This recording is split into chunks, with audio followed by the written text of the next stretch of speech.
Atención. Este audiolibro animado es una producción intelectual registrada y una obra derivada creada por Audiolibros Prohibidos.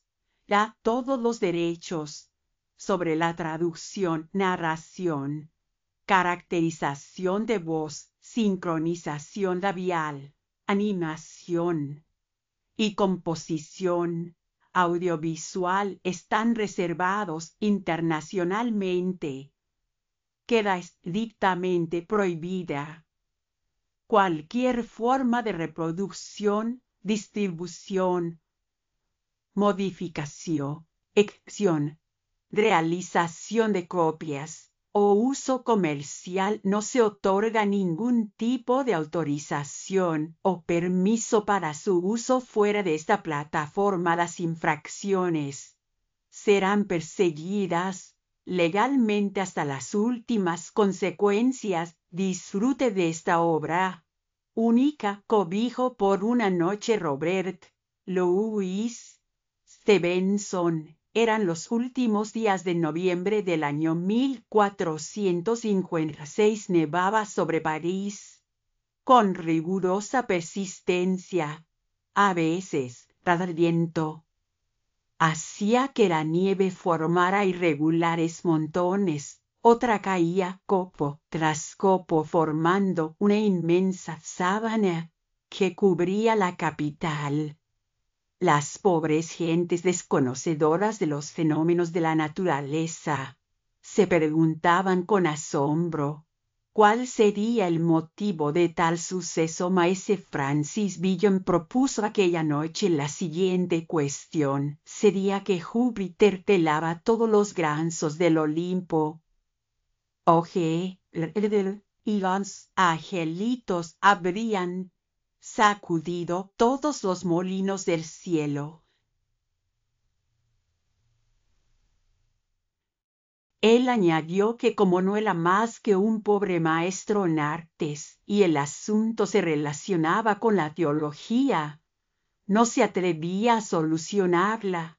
El aire era desagradable y frío, y los copos eran espesos y caían rápidamente. Toda la ciudad estaba cubierta. Un ejército entero hubiera podido marchar por sus calles alfombradas sin que sus pasos hicieran ruido. La nieve ocultaba las hermosas cresterías de la gótica catedral. Muchas santas cabezas aparecían cubiertas con grotescos gorros. Muchos nichos semejaban rellenos de algodón en rama, y en los intervalos del viento se oía el monótono gotear todo alrededor del sagrado recinto. El cementerio de San Juan había tenido su parte en el abundante reparto de nieve. Todas las losas estaban cubiertas del blanco ropaje. Caudillos de imponente estatura, armados de todas armas y respetables burgueses, miembros de algún parlamento, escondían igualmente sus estatuas erguidas o yacentes en aquel blanco y frío plumaje. No había más luz que la debilísima proyectada por la lámpara del sagrario en la capilla. Eran las 10 de la noche cuando pasó la patrulla con sus linternas y alabardas, sin ver nada de extraño en el cementerio de San Juan. Pero junto al muro del cementerio había una pequeña casa, y en ella todavía había alguien despierto en aquellos soñolientos barrios, y despierta con malas intenciones. Solo 2 indicios había de que estuviera habitadas: el poco humo que salía de su chimenea y las huellas que se veían a la puerta de la casita. Pero detrás de las cerradas persianas, maese Francis Billon y algunos ladrones de la fonda a la que él pertenecía pasaban la velada, bebiendo de la botella que ante sí tenían en la vieja chimenea. La lumbre producía un agradable calor. Ante ella resplandecía la rolliza figura de Nicolás, asiduo frecuentador de aquel garito, el cual se calentaba exponiendo al fuego sus gruesas y desnudas piernas. Su maciza sombra cubría mitad del cuarto, y no dejaba pasar más que un pequeño rayo de luz por cada lado de su robusta persona. Su rostro presentaba todos los síntomas del bebedor profesional. Estaba cubierto con una red de venas congestionadas que le daban la apariencia de los distintos tonos de la remolacha, pero en este momento tenía una palidez amoratada, pues aunque tenía cerca el fuego del frío, hacía sufrir mucho, atenazándole las carnes. Allí permanecía el hombre, quejándose y dividiendo en dos la estancia, con la majestuosa sombra de su robusta persona a su derecha. Francis Villon y Guy Tabary se inclinaban sobre un trozo de pergamino, Villon componiendo una balada que se tenía que llamar balada del pescado frito, y Tabary lanzando exclamaciones de admiración por encima de su hombro. El poeta era hombrecillo moreno, flaco y pequeño, con las mejillas hundidas y el cabello negro y lacio. Llevaba sus 24 años con animada viveza.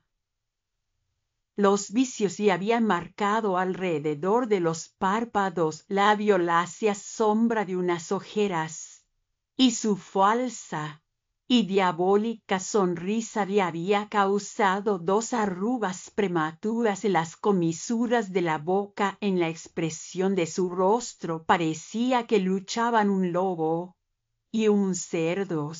Sus manos, pequeñas aún para un niño, tenían dedos tan flacos que parecían manojos de cuerdas, y se movían siempre acentuando las palabras con expresiva pantomima. En cuanto a Tabary, desde su estrecha frente hasta su boca grande y de gruesos labios se extendía una imbecilidad admirativa que por lo menos era sincera. Si había hecho ladrón, lo mismo que hubiera podido hacerse el más decente burgueses por las imperiosas circunstancias que dirigen los designios humanos, y que a veces, y sobre todo según los caracteres, excluyen casi el libre albedrío. Al otro lado de Nicolás, Montigny y Thevenin, Penset se enredaban en un juego de azar. El primero aún conservaba vestigios de buen nacimiento y elegancia,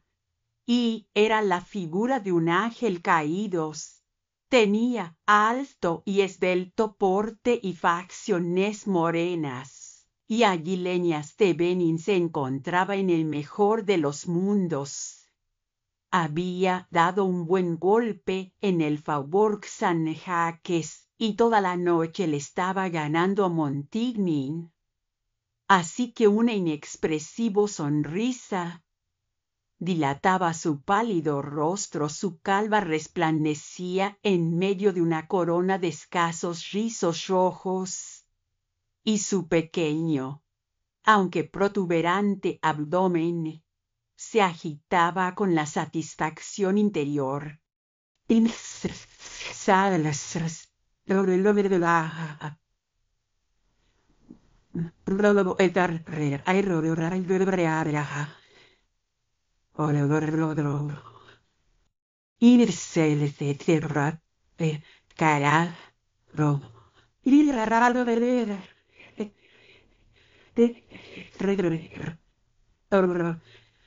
Algunos prefieren comer con ceremonias, dijo el poeta, aunque lo que coman sea pan y quesos. Trao, ayudadme a salir de aquí, grilla.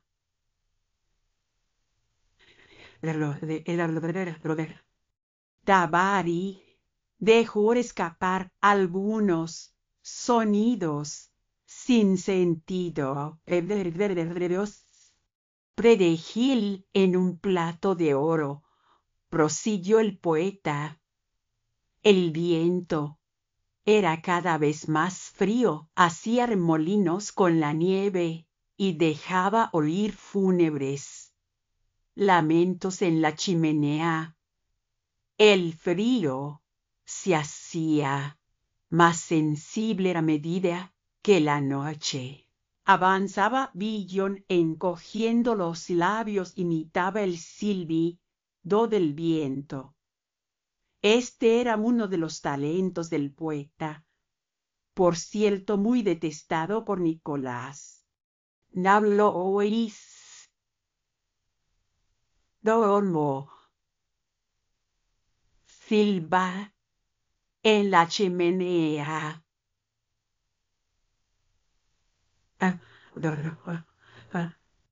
Preguntaba el poeta.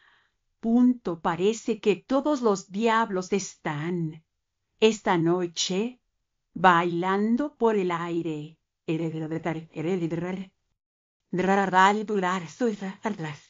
Queridos míos, no por eso estaréis más caliente sin alzar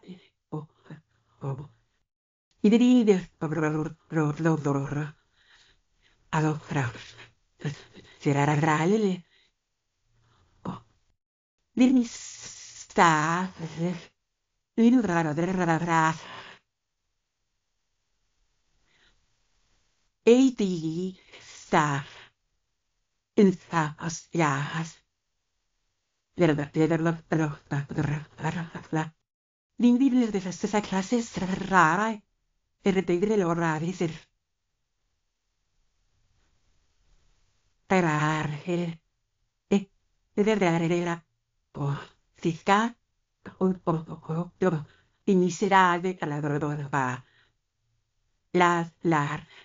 Te hará ver los hada raras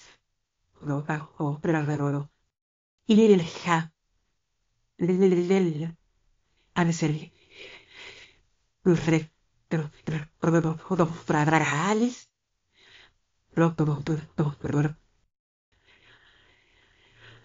hará frío esta noche en el camino de Saint-Denis. Nicolás guiñó sus gordos ojos y pareció ahogarse con el bocados de Adán Montfaucon.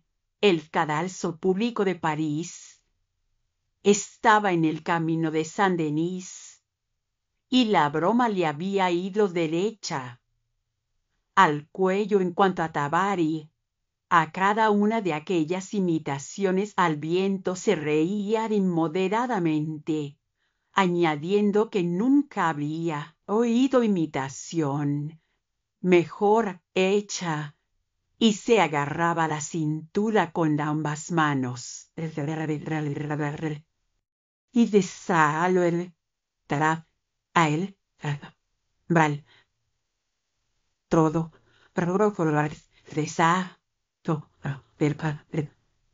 decía Francis, y piensa en consonantes para pescados.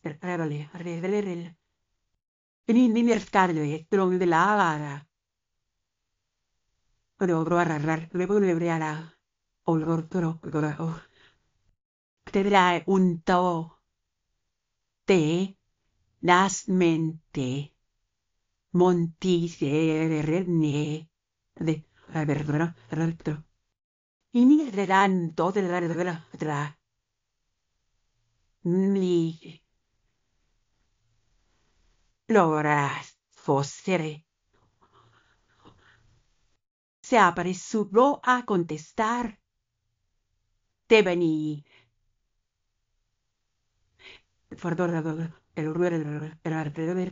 Y reirán po. Y de ella.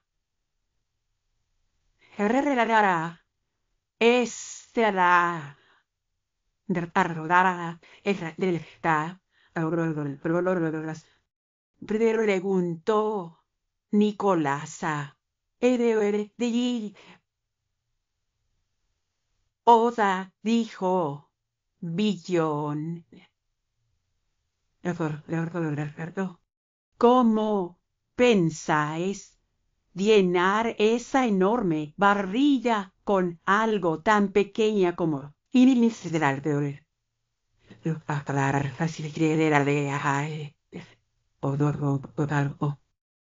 Samuel? ¿Queréis así alcanzar el cielo?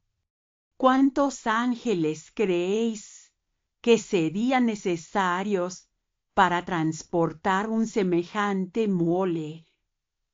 ¿O es que creéis que cuál a otro Elías os van a llevar en coche? Por toda respuesta, Nicolás volvió a llenar el vaso Tabari. Prorrumpió en carcajadas. Francis le pellizcó la nariz diciendo: reíd ahora de mis ocurrencias. Es que tienen tanta objeto Tabari. Billón le hizo ver una mueca repitiendo: buscar consonante a pescado. Y añadió bajando la voz: mirad a Montigny. Los tres dirigieron sus miradas al jugador. No parecía contento con su suerte. Tenía la boca un poco torcida, las narices dilatadas como si le faltara aire que respirar, según el vulgar dicho. Tenía al perro negro a la espalda, y su pecho anhelante se diría que sentía la cargas. Parece como si le fuera y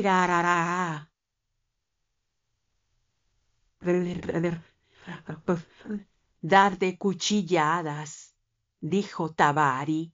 Abriendo sus redondos ojos, Nicolás se estremeció y, separando la vista, extendió sus manos al fuego. El estremecimiento fue a causa del frío, pues Nicolás no tenía exceso de sensibilidad moral. Acercaos aquí, dijo Francis, vamos a ver cómo suena lo que llevamos hecho de la balada.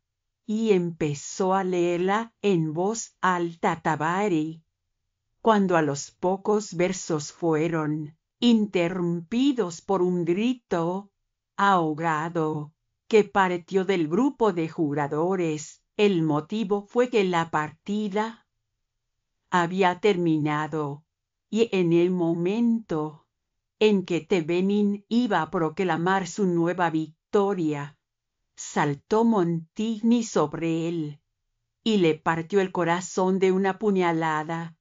Solo pudo lanzar un grito ahogado. Su cuerpo se estremeció 2 o 3 veces con las últimas convulsiones. Abrió y cerró las manos y su cabeza cayó hacia atrás con los ojos enormemente abiertos. El alma de Thevenin pensete voló a la presencia de aquel que la había creado. Cada cual se puso de pie, pero el asunto estaba concluido. Los 4 hombres vivos se miraron con rostros alterados. El muerto, con sus abiertos ojos, miraba sin ver de una manera horrible. «Será Dios mío»,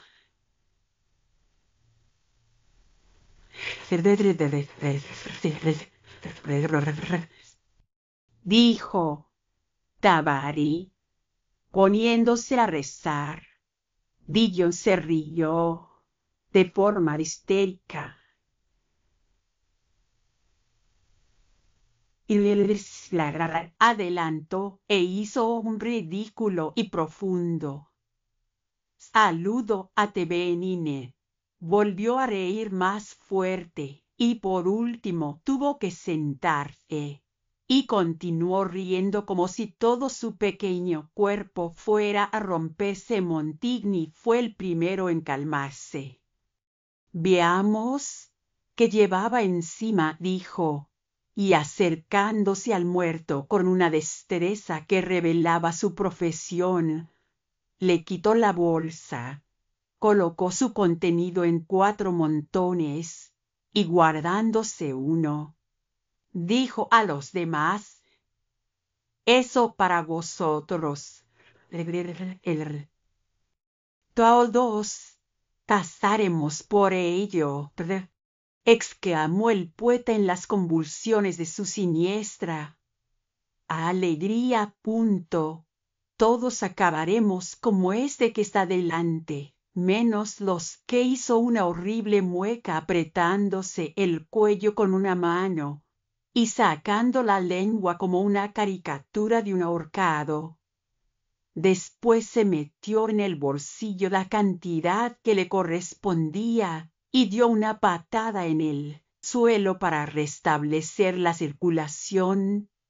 Tabari fue el último que la recogió, la metió en un pañuelo y se fue a contarlo al otro extremo de la habitación. Montigny puso al muerto derecho en la silla en que quedó sentado y le sacó la daga, tras la cual salió un chorro de sangre. Compañeros, dijo, mientras limpiaba la hoja en el vaso de su víctima, lo mejor sería marcharnos. Y está un grato ta opinión, dijo,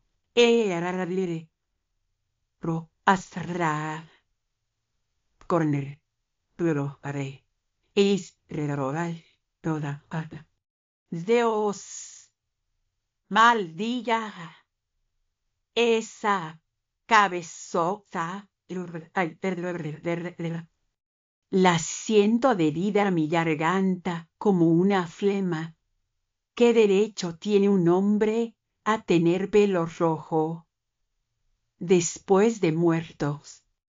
Y arrojándose hecho un ovillo sobre una silla, se cubrió la cabeza con las manos. Montigny y Nicolás soltaron la carcajada, y hasta Tabari sonrió. Niño, dijo.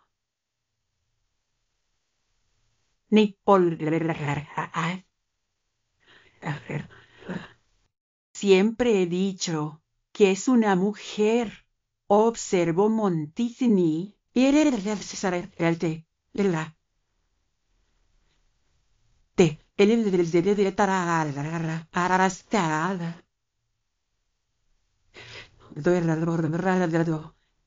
Añadió dándole otro empujón al cuerpo del asesinado.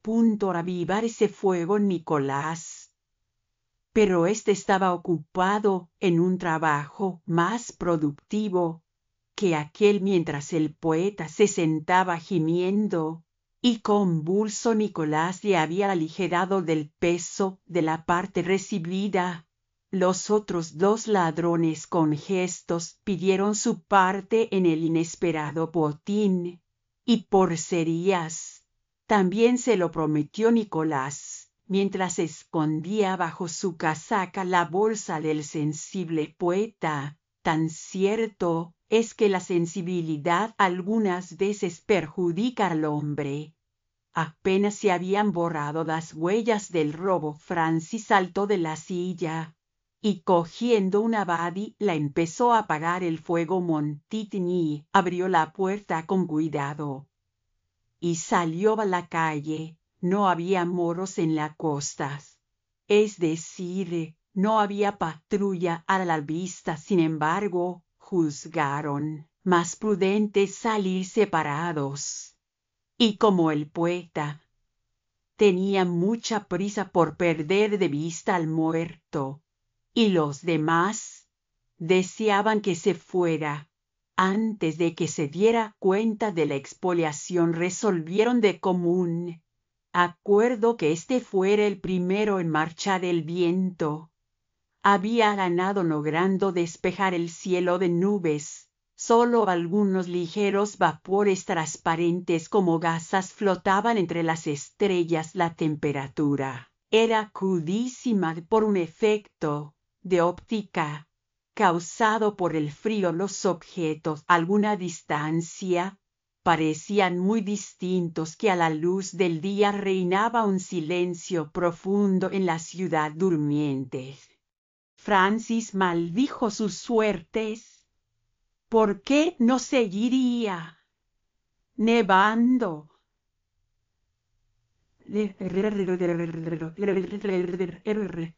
Ahora por donde quiera que fuese iba, dejando sus huellas sobre la nieve, sin que las borrase nada. Por donde quiera que fuese, dejaba detrás de sí ellas que le unían a la siniestra casita del cementerio de San Juan. Por donde quiera que fuese iba tejiendo con sus pies la cuerda que le ataba al crimen, y quizás también le ataría un día a la horca. El miedo del muerto le volvía.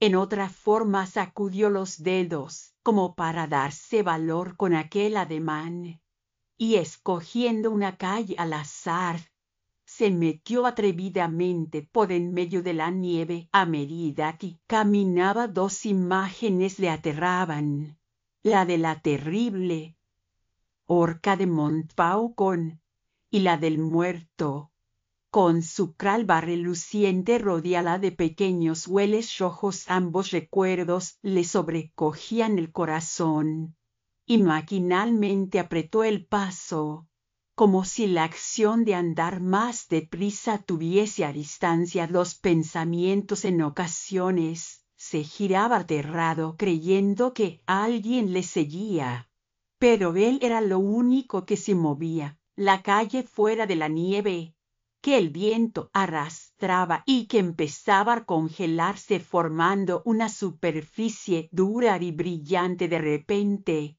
vio a bastante distancia suya un bulto negro y dos linternas. El bulto se movía y las linternas avanzaban con él. No podía engañarse. Era una patrulla, y aunque no tenía más que cruzar su línea de marcha, prefería retroceder, pues tenía humor para ser interrogado. Sabía que sus huellas podían descubrir más de lo necesario. A su izquierda se alzaba un palacio de pequeñas torres góticas y un gran pórtico. Estaba casi ruinoso, y recordaba que había estado mucho tiempo deshabitado. De un brinco se refugió bajo el pórtico. Estaba muy oscuro, sobre todo cuando los ojos se acostumbrado al brillo de la nieve. Así es que extendió los brazos, y con mucha precaución, internándose en el pórtico delante del edificio, de pronto tropezó con un objeto que presentaba una indescriptible mezcla de resistencias, dura y suave a la vez. Su corazón dio un salto dentro del pecho y retrocedió 2 pasos, para que sus ojos, ya más acostumbrados a la oscuridad, pudieran ver la calidad del obstáculo.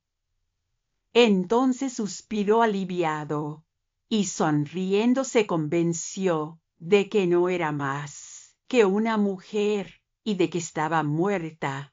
Se arrodilló a su lado para convencerse de este último punto. Estaba fría como el hielo y rígida como un palo.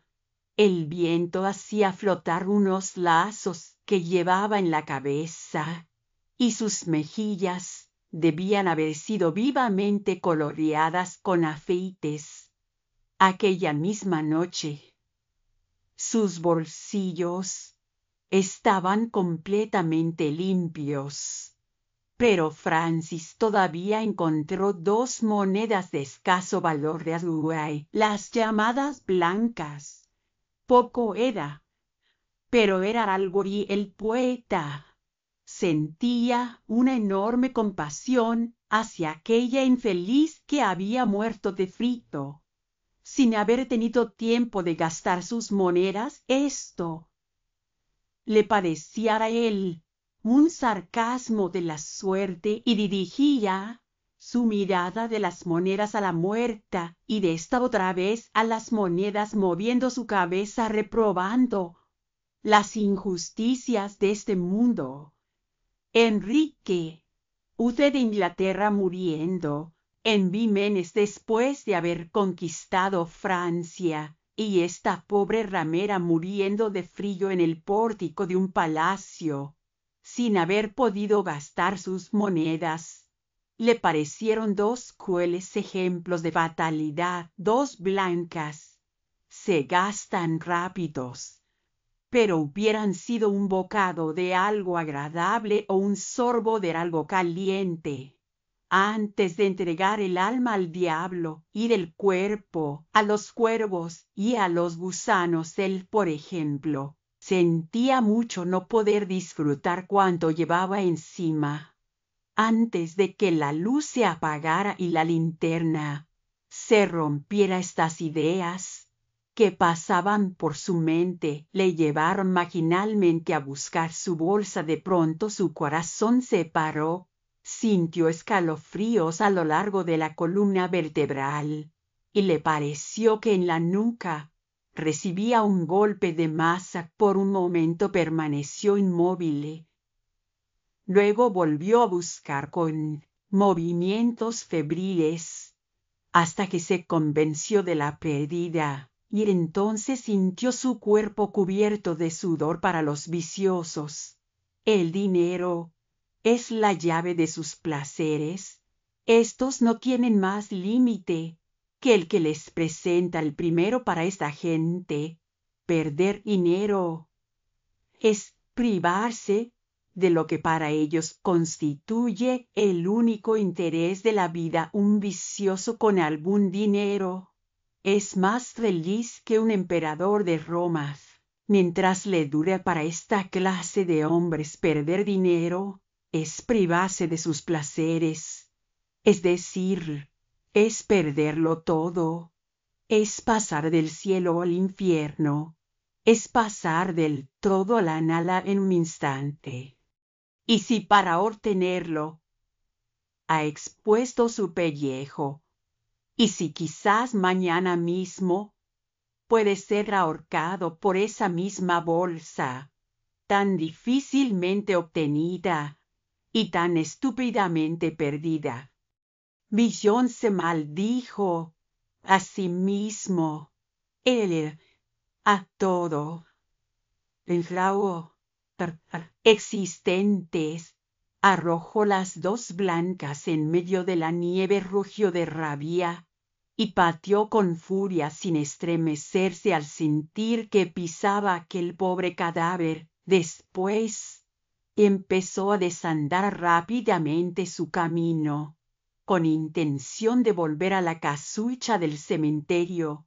Había perdido todo temor a la patrulla, que ya había pasado hacía rato, y no tenía más preocupación que su perdida bolsa. Inútilmente miró a derecha, izquierda sobre la nieve. Estaba seguro él no haberla dejado caer en la calle. La había dejado en la casa. Muchas ganas tenía de ir, pero le detenía la idea del siniestro habitante que en ella quedaba. Comprobó además que los esfuerzos que había hecho para apagar el fuego habían sido infructuosos, y que la lumbre se reflejaba en las ventanas, y aumentó su terror. Pensando en las autoridades de París y en la terrible horca, volvió al palacio del pórtico y se inclinó sobre la nieve para buscar las 2 monedas que había arrojado en su infantil acceso de cólera. Pero solo pudo encontrar una. La otra, sin duda, había quedado sepultada en la nieve con una blanca. En el bolsillo se desvanecía su proyectada orgía en alguna taberna conocidas. Y no eran solo los placeres los que huían burlándose de él, es que le esperaba una noche horrible de frío y necesidades no satisfechas en aquel tan siniestramente ocupado pórtico. El sudor se le había secado en el cuerpo, el viento había cesado, pero el frío aumentaba y él empezó a sentirse dominado por cierta rigidez y angustia en el corazón.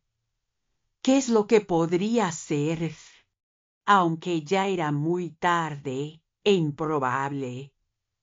El éxito trataría de que su padre adoptivo, Ince, capellán de San Benito, le admitiera en su casa. Allí se dirigió corriendo y llamó tímidamente. No contestaron. Volvió a llamar una y otra vez, animándose cada vez más. Por último, se oyeron en el interior pasos que se aproximaban. Se abrió una pequeña ventana enrejada, dando paso a un rayo de luz amarillenta. Sira, illaos, Andre,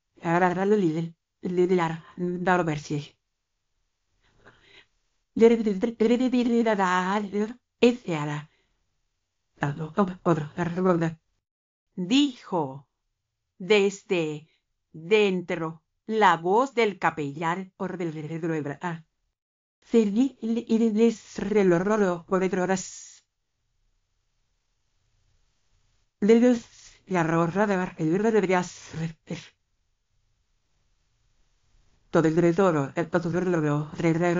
Soy yo, murmuró con timidez Francie. Siledral. Oh, oh.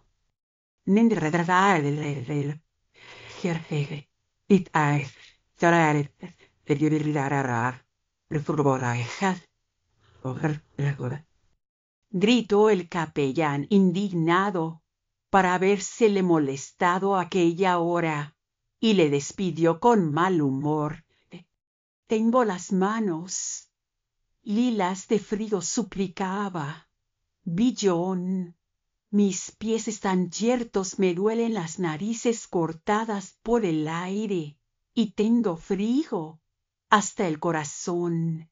Solo esta vez, Padre mío, y delante de Dios, os juro que no os volveré a molestar. Venido más temprano, dijo el cura fríamente.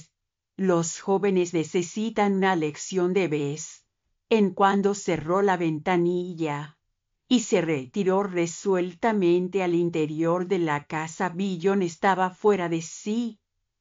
Golpeó a la puerta con manos y pies, llamando al capellán con destempladas voces, pero sin éxito. Dictao y eco a barral. Gritó Billón. Si algún día te pillo por mi cuenta, yo te enviaré al infierno, donde estarás como en tu propia casa. Se cerró una puerta en el interior de la casa, y todo quedó en silencio. El poeta se pasó la mano por la boca lanzando un juramento. Después empezó a encontrar el lado cómico de la situación, y se rió mirando el cielo cuyas brillantes estrellas parecían hacerle guiños. ¿Qué debía hacer? Aquello se iba pareciendo mucho a una noche en la calle. Entre el frío nieve. El recuerdo de la mujer muerta llenó de temor su corazón. Lo que le había ocurrido a ella en las primeras horas de la noche bien podría sucederle a él, antes de llegar el día a él, tan joven y con tantas facultades para divertirse desordenadamente. Empezó a compadecerse a sí mismo como si hubiera sido alguna otra persona, y hasta compuso en su imaginación una viñeta para ilustrar escena del encuentro del cadáver a la mañana siguiente. Se puso a calcular todas las circunstancias, dando vueltas a la blanca entre sus dedos. Por desgracia estaba en malos términos con algunos antiguos amigos que quizá le hubieran ayudado a salir de tan crítica situación.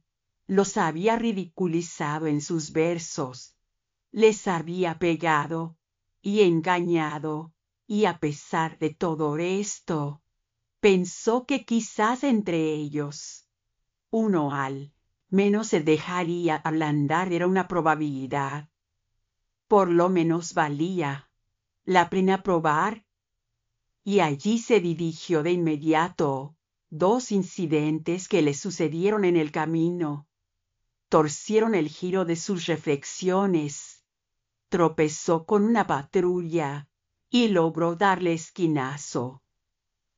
Esto le animó bastante, porque vio que no se realizaban sus presentimientos de verse cogido y arrastrado sobre la nieve de las calles de París. El otro contratiempo le impresionó de diferente manera. Al doblar la esquina, se encontró justamente en el mismo lugar en que años antes había sido devorada por los lobos una pobre mujer y su hijo. Con un tiempo parecido bien podría repetirse el hecho de que los lobos, empujados por el hambre, volvieran a entrar en París, y que numerosas manadas recorrieran aquellas desiertas calles en busca de algún alimento. Se detuvo y miró a su alrededor con inquieto recelo.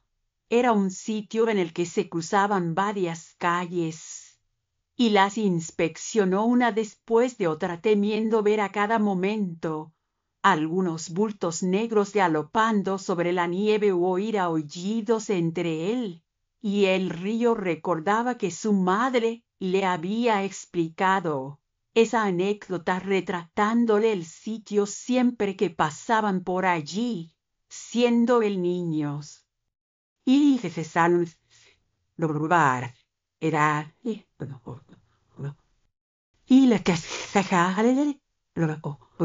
supiera dónde vivía, estaría seguro de encontrar asilo. Decidió averiguarlo al día siguiente y aún iría a visitar a la pobre vieja. Acompañado de estos pensamientos, llegó a su destino. Su última esperanza por aquella noche. La casa estaba completamente oscura, como todas las de la vecindad. Sin embargo, pronto oyó una puerta que se abría en el interior y una voz cautelosa que preguntaba quién debe de arder. Estaba allí el poeta. Dijo su nombre y esperó, no sin algún sobresalto, el resultado. Este no se hizo la de esperar. Se abrió una ventana y por ella arrojaron un cubo lleno de aguas sucias. El poeta, que ya estaba preparado para algo por el estilo, se había guarecido bajo el quicio de la puerta, pero no pudo evitar que la salpicadura le mojasen, y como esta circunstancia aumentaba las ya numerosas probabilidades de la muerte por el frío, el joven la vio llegar cara a cara. Sobre todo dada su escasa resistencia física, tuvo un violento golpe de tos, y la inminencia del peligro fortaleció sus nervios. Se puso a corta distancia de la casa en que había sido tan maltratado, y se puso a reflexionar apoyando un dedo en su nariz. No veía más que un camino de hallar alojamiento, y este era tomarlo. Recordaba una casa no lejos de allí, en donde no parecía difícil entrar y a ella. Se dirigió con rapidez acariciando las imágenes de una habitación caliente y una mesa con algunos restos de comidas, donde poder pasar las horas negras de la noche, y de donde poder salir al rayar el día con las manos llenos de objetos de platas. Hasta empezó a considerar qué platos y qué vinos escogería, y mientras pasaba revista a sus platos favoritos se acordó entre ellos del pescado frito, y su recuerdo le hizo sonreír y horrorizarse al mismo tiempo. Lidon, cabataré esa.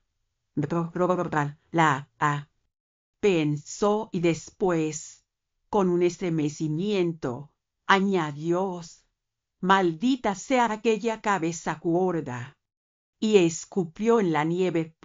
La casa en cuestión parecía oscura a la primera vista, pero una inspección más minuciosa en busca del sitio más fácil para verificar el asalto le hizo descubrir un rayo de luz filtrándose por una ventana cubierta con una cortina. Ingrid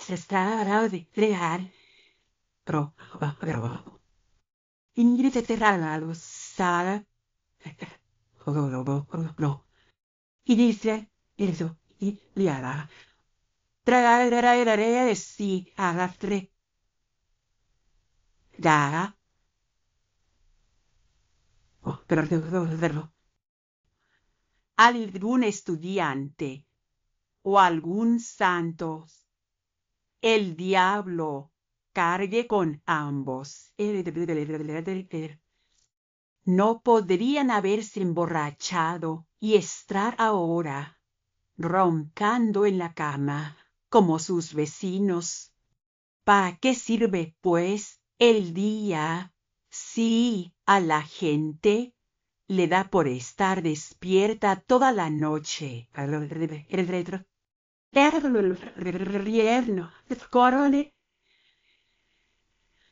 El jardín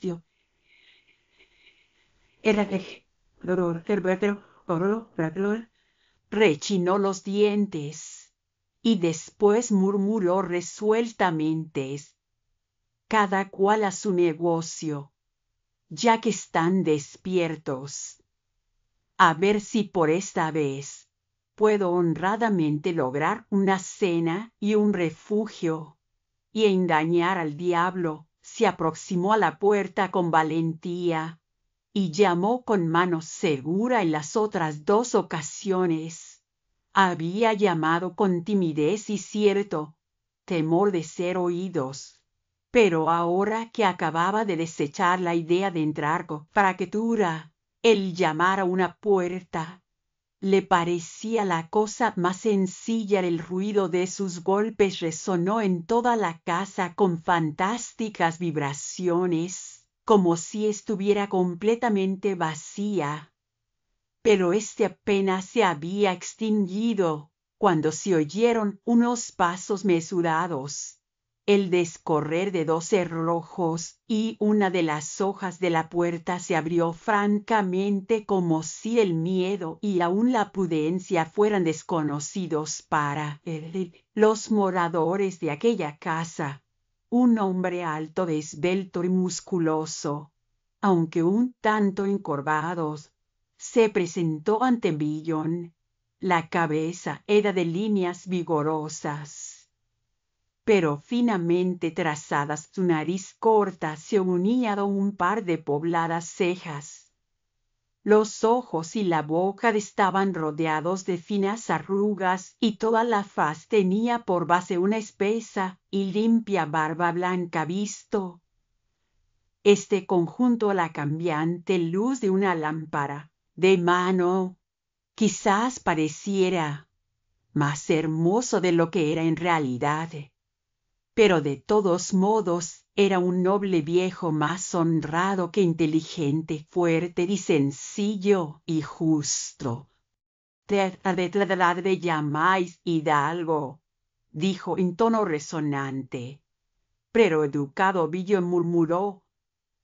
¿Cuántas frases serviles se le ocurrieron en esta circunstancia?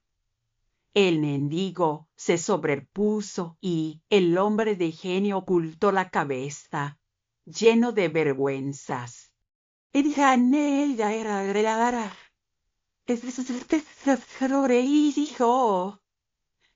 Preguntó el viejo. Bueno, pasad adelante, y con un ademán lleno de nobleza le invitó a entrar. Debe ser un gran señor, pensó Francis, mientras el desconocido dejaba la lámpara en el suelo para volver a correr los cerrojos. «Discúlpeme si voy delante», dijo, cuando esto estuvo hecho, y precedió al poeta, subiendo las escaleras hasta entrar en una vasta habitación bien caldeada por un buen fuego que ardía en la chimenea e iluminada por una lámpara colgante. Los muebles eran escasos dadas sus dimensiones, algunos vasos de orfebrería en un estante, una armadura completa colocada entre las dos ventanas y algunos cinfolios repartidos por la estancia de las puertas. Colgaban tapices representando uno de ellos la crucifixión de Nuestro Señor y el otro una escena pastoril sobre el chimenea. Se ostentaba un escudo de armas. «Sentaos cómodamente», dijo el anciano, «y dispensadme si os dejo solo, pero yo lo estoy esta noche, y si era vez de comer algo he de ir a buscarlo». Apenas había salido, cuando Villon, saltando de su silla, se puso a examinarlo todo con la febril movilidad de un gato. Pesó los vasos preciosos, abrió los libros, investigó las armas, y pasó sus dedos sobre la tela que revestía los muebles. Levantó las cortinas de las ventanas y vio que los cristales de ellas eran tallados y seguramente de gran valor. Después se detuvo en mitad del cuarto, abarcándolo todo con la vista, como si quisiera imprimir en ella cada detalle de la habitación. 7 piezas de orfebrería se, dijo. Si hubiera habido 10, hubiera arriesgado el golpe. Noble casa y noble caballero. Así lo ayuden los santos. Y oyendo los pasos firmes del anciano en el pasillo, se apresuró a volver a sentarse, colocando sus húmedas piernas ante el fuego de la chimenea. Su desconocido protector traía un plato con carne en una mano y un jarro de vino en la otra. Colocó ambos sobre la mesa. Hizo seña a Francis de que acercara su silla. Fue al estante y cogió 2 vasos, los llenó, y tocando con uno de ellos el borde del otro: «A vuestra salud», dijo gravemente. Por nuestro conocimiento, respondió con atrevimiento el poeta. Sí, este hubiera sido un sencillo hombre del pueblo, se hubiera cortado por la cortesía del caballero. Pero Villon estaba acostumbrado a actuar de bufón entre grandes señores, y los juzgaba en general tan despreciables canallas como él mismo. Así que se dedicó a satisfacer su voraz apetito mientras que el noble anciano le observaba con mirada curiosa. «Tenéis sangre en el hombro, joven», dijo. Montigny debía haber dejado caer su mano húmeda en ellas. «No es mía», murmuró Dios.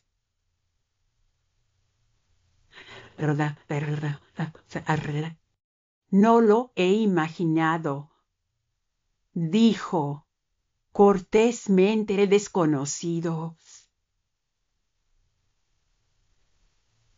«Tienes real te da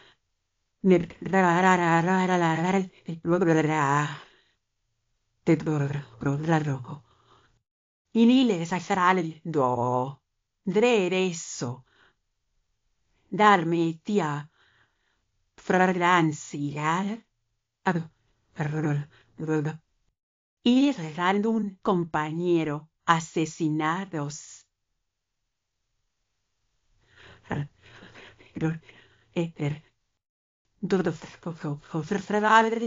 Delirio. K. Preguntare.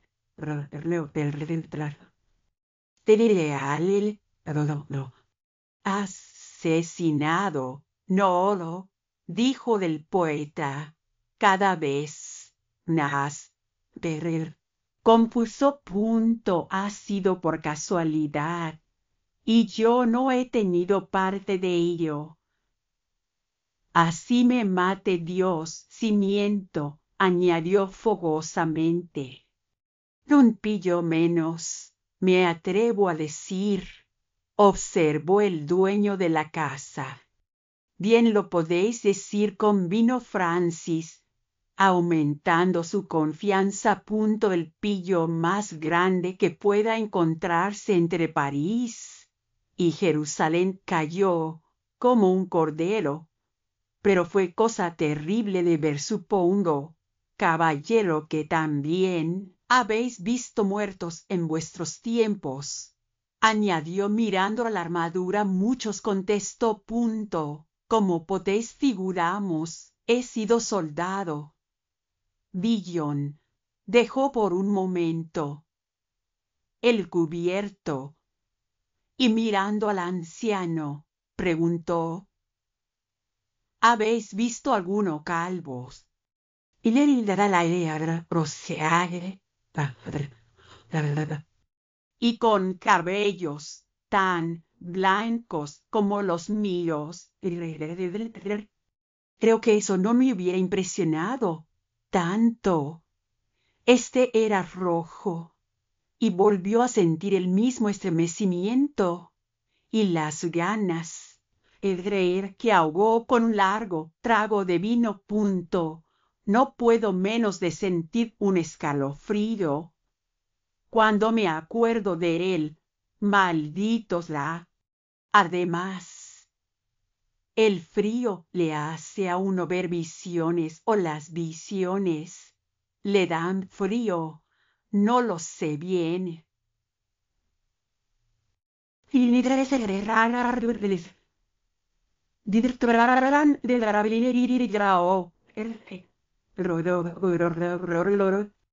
Preguntó el viejo. Caballero, tengo una blanca, contestó el poeta, que he cogido sobre el cadáver de una ramera que estaba muerta de frío en el pórtico de un palacio.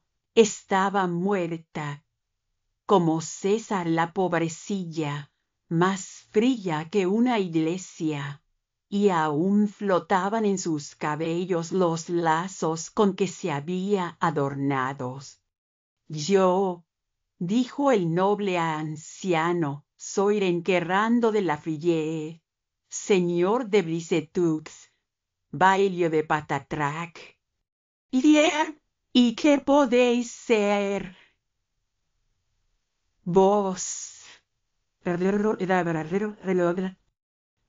Bellón se alzó e hizo una reverenda apropiada a las circunstancias. Mi nombre es Francis Billon, dijo. Punto. Soy un pobre maestro de artes. Esta universidad tengo algún conocimiento de latín y muchos vicios, sé hacer baladas, canciones y libelos, y me gusta mucho el vino. Nací casualmente y no es improbable que muera ahorcado. Puedo añadir que desde esta noche soy el más humilde de vuestros servidores y que tendré mucha honra poderos servir en cualquier ocasión. Nada de servidor, respondió el noble. Punto, nada más que mi huésped. Y deshaga el dal, dinero un huésped agradecido, añadió el joven, dedicando un mudo brindis a la salud de su mecenas. Sois inteligente, observó el viejo, señalando a la frente. Muy inteligente. Tenéis instrucción, sois bachiller, y sin embargo habéis cogido una moneda sobre el cadáver de una mujer. ¿No es eso una especie de robos? Es una especie de robo, contestó el poeta, muy practicado en las guerras. Señor.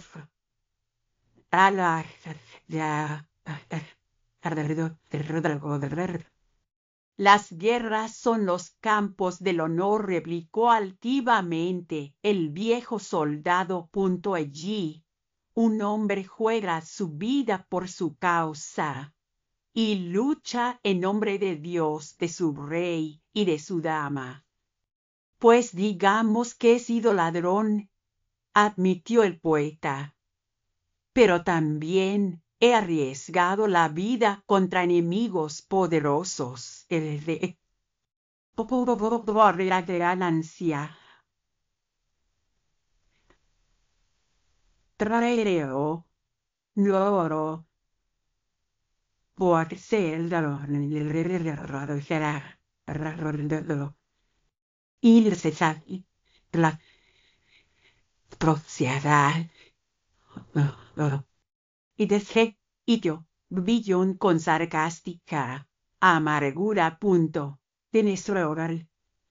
Infeliz que tiene hambre, coge su cena donde la encuentra. Lo mismo a ser soldado en campaña. Todas esas requisas que sufre el pueblo, ¿qué son? Si no son ganancias para el que se las lleva, son seguramente pérdida para el que las da. Los hombres de armas beben su vino, sentados ante un buen fuego, mientras el pobre burgués se roe las uñas para proporcionarles vino y leña. He visto muchos ahorcados de una vez sola.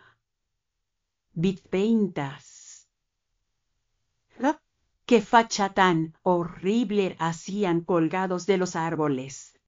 Y al preguntar qué habían hecho me respondieron que no habían conseguido reunir bastante dinero para satisfacer a los soldados. Esas son necesidades de la guerra que los villanos deben sufrir pacientemente. Es verdad que algunos capitanes exageran sus derechos. En todas las clases hay almas poco movidas por el amor al prójimo. Y también es cierto que muchos siguen la carrera de las armas sin ser en el fondo más que bribones. Ya veis, dijo Francis, que no se puede separar al soldado del bribón. ¿Y qué es un ladrón? Más que un bribón aislado con menos campo de acción.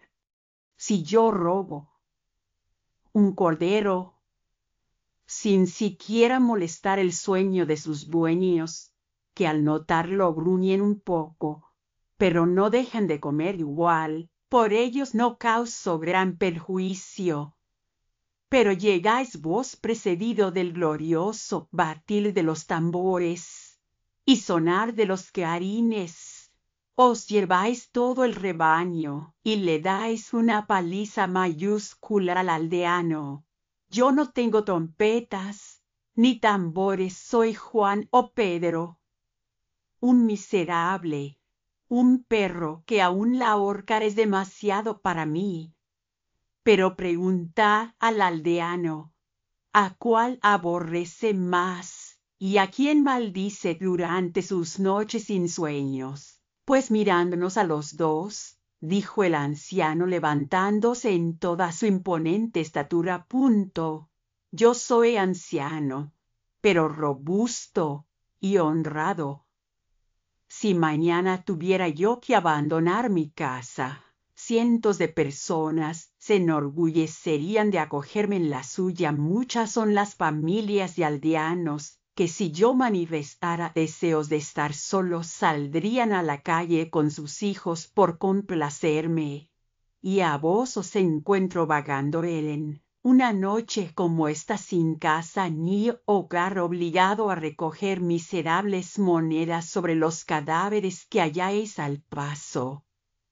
Yo no temo a nadie ni a nada. A vos he visto cambiar de color varias veces por una sola palabra. Yo espero la voluntad de Dios.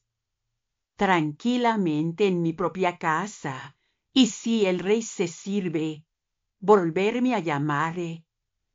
Espero tranquilo la muerte en el campo de batalla. Vos esperáis temblando de horcada muerte deshonrosa, sin esperanza y sin honor. No hay diferencia entre nosotros.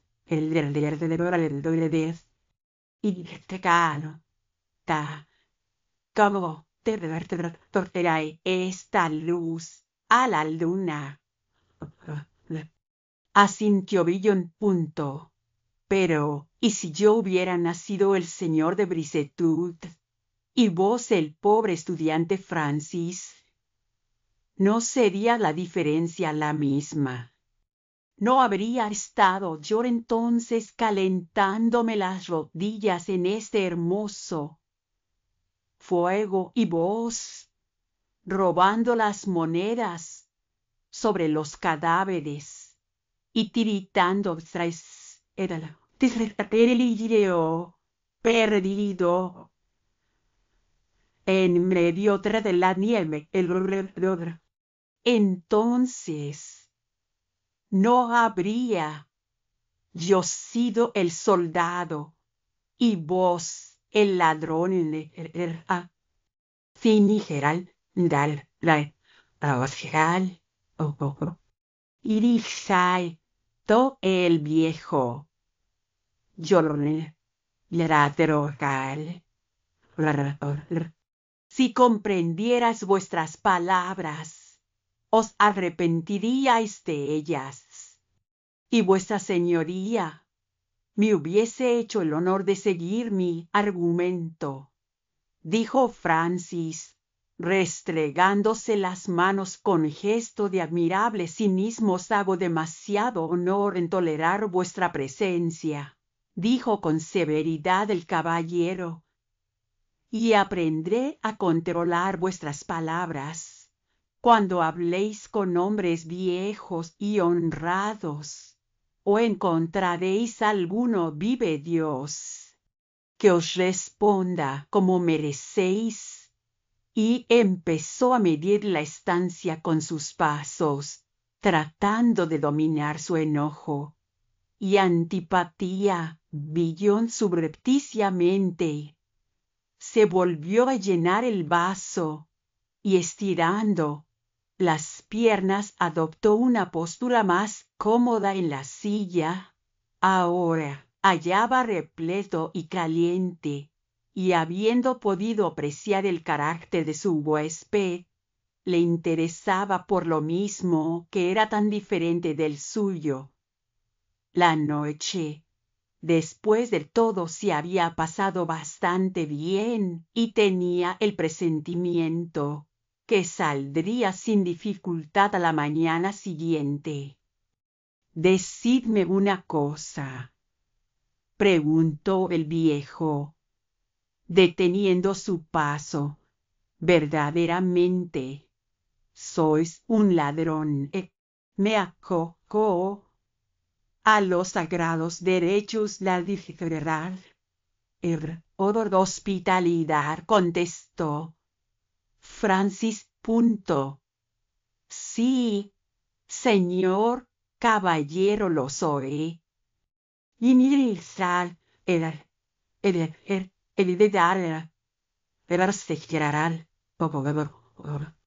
murmuró el anciano con cierta compasión. «Pues ni aún hubiera llegado a esta edad», dijo Francis, enseñando sus dedos. «Estos 10 talentos han sido los padres que me han criado, educado y vestido. Aún podéis arrepentimos», dijo el noble. «Yo me arrepiento todos los días», respondió el poeta. Pocos hay tan dispuestos a arrepentimiento como este desgraciado Francis en cuanto a cambiar de profesión. Antes han de cambiar las circunstancias, pues el hombre no puede dejar de comer, aunque no sea más que por no dejar de arrepentirse. El cambio debe empezar en el corazón, dijo solemnemente el guerrero.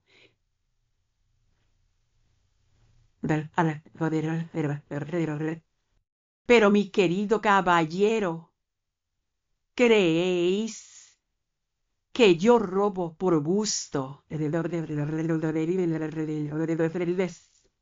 contestó Francis. «Odio el robo como todo lo que sea trabajo y peligro.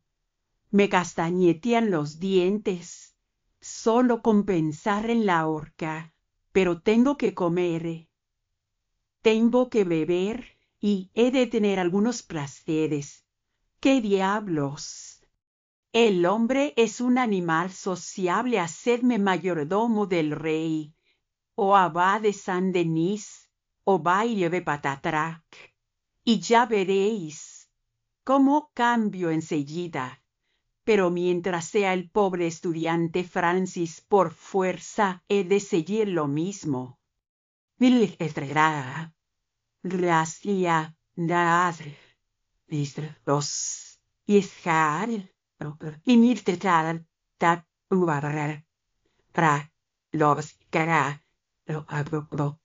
Sería un hereje si lo pusiera en duda, respondió el poeta.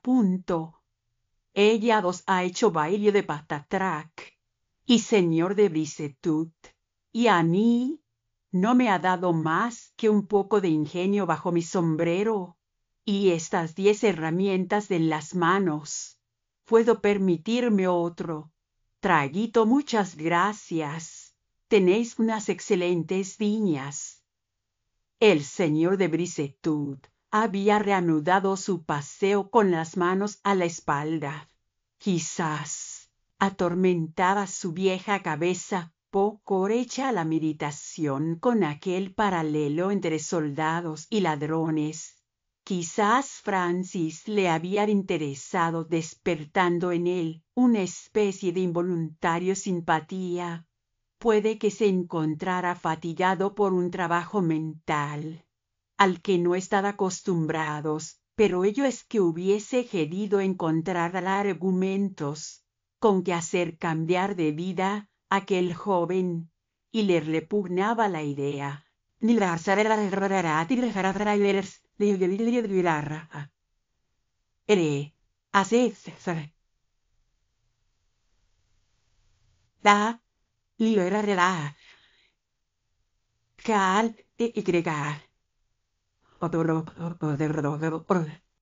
Estas son cosas muy profundas, dijo. Para mi rudo ingenio de soldado vuestra boca está llena de sutilezas, y el diablo os ha dado más talento del necesario.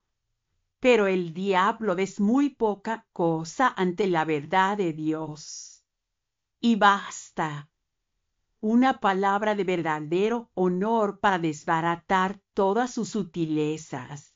Como se desvanece la sombra ante un rayo de sol. Oídme una vez más. Hace muchos años que aprendí que un caballero debe de vivir respetando a Dios, a su rey, y amando a su dama. Y, aunque he tenido muchas ocasiones de serles infiel, he luchado con todas mis fuerzas para no salirme de la senda del deber. Estas reglas inmutables están inscritas en el corazón de cada hombre. Si solo se quieren dar el trabajo de leerlas, habláis de comer y de beber. Y bien sé que son pruebas difíciles de soportar. Pero no habláis de otras necesidades más perentorias. Aún olvidáis la fe en Dios, el honor, el amor al prójimo y el amor sin reproche. Puede ser que no tenga yo bastante ingenio, aunque me parece que en esta cuestión no ando equivocados. Pero me parece que habéis perdido el camino y cometéis un grave error en vuestra vida. Os curáis de las pequeñas necesidades y olvidáis las grandes. Únicas verdaderas sois como el que tomara medicinas para quitarse un dolor de muelas en el día del juicio final.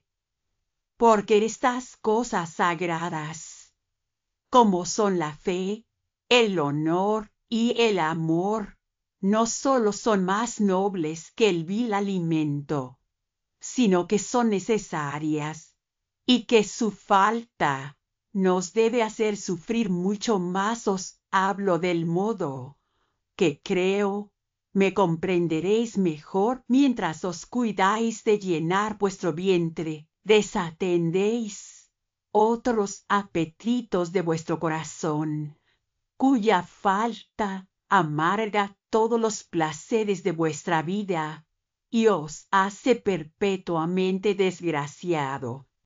Brigham estaba visiblemente aburrido de tan largo sermón. Decís que no tengo sentimiento del honor, dijo.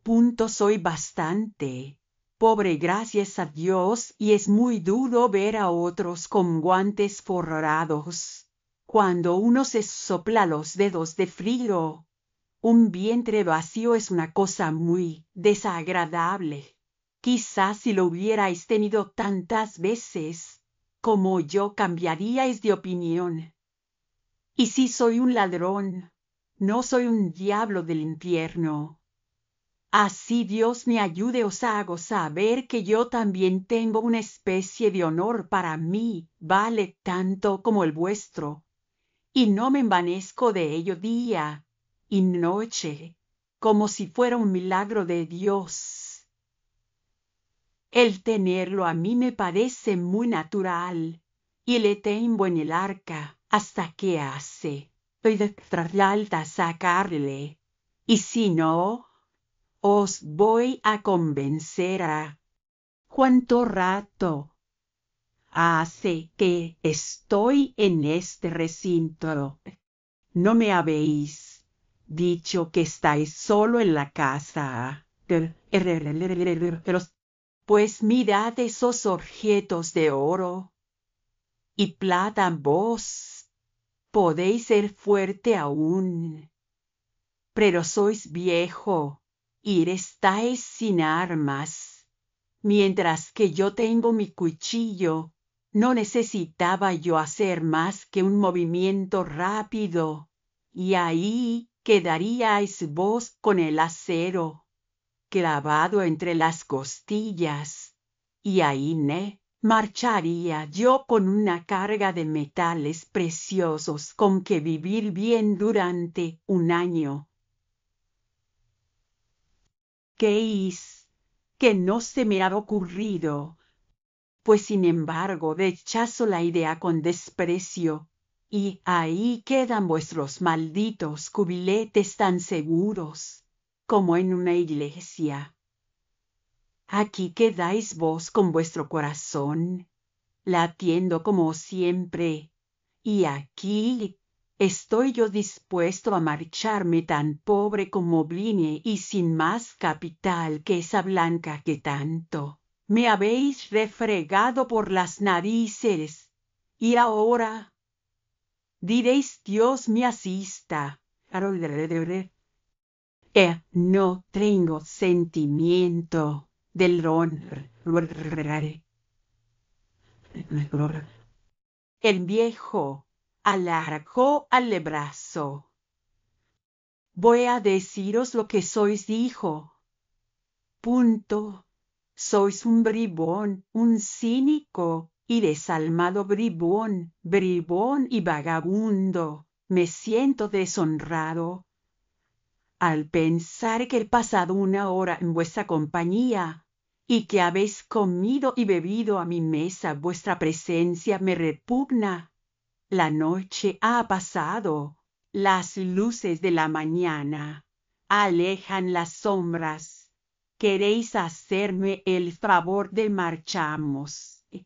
Como queráis, dijo el poeta, poniéndose en pie.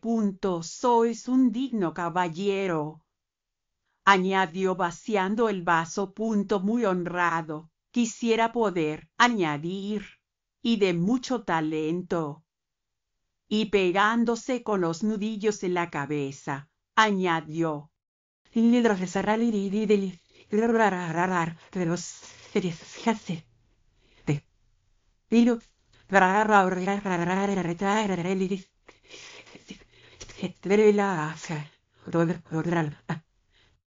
se salió eran en boatas los del soal.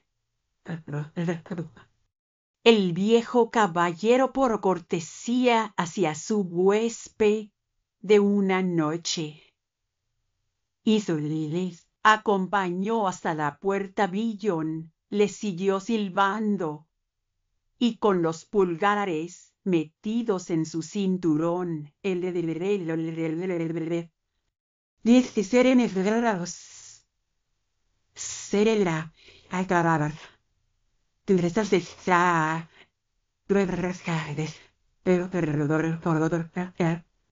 Dijo el señor de Brisetout a la puerta.